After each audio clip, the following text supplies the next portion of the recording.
In this video, we're going to talk about how to change the display on the Richtech AATSS version 2. And what I mean by that is, how do we show the frame? Basically, this is called the stack head frame here. This is that outline that you'll see on the Richtech unit. If you want to show it or you don't want to show it, this is where you'll be able to control that. The same thing goes for the actual show temperature, whether you want to show it or you don't want to show it. Again, both of these options use the word superposition, basically putting it on top of the image that you see on the unit. So if you have some type of PII compliance where you can't show the person their current temperature, you can go ahead and change that, or you can enable that.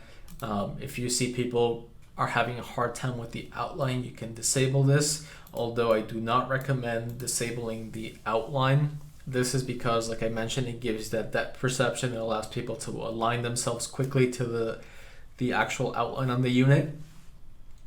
The next step here is looking at some of the auto correction. So looking at the temperatures here. So if you see on your display that the temperature is a little bit higher or a little bit lower than it should be, again, the environment does change depending where you are.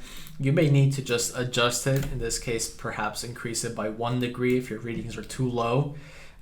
Go ahead and make sure you save those each time, and then you can go ahead and just test it on the unit. So just align yourself there. So in this case, I was seeing a slightly lower reading than what I see on other units here, so I just added 1 in this particular case. Again, very dependent on your environment. And this will actually give you the controls for the unit itself, the display. Please note there are no display controls on the actual display, so it keeps things very separated here.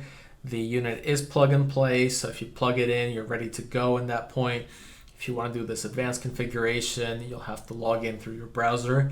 Again, take a look at some of our videos, our initial videos on how to log in here if you're not sure. And again, this is under smart configuration.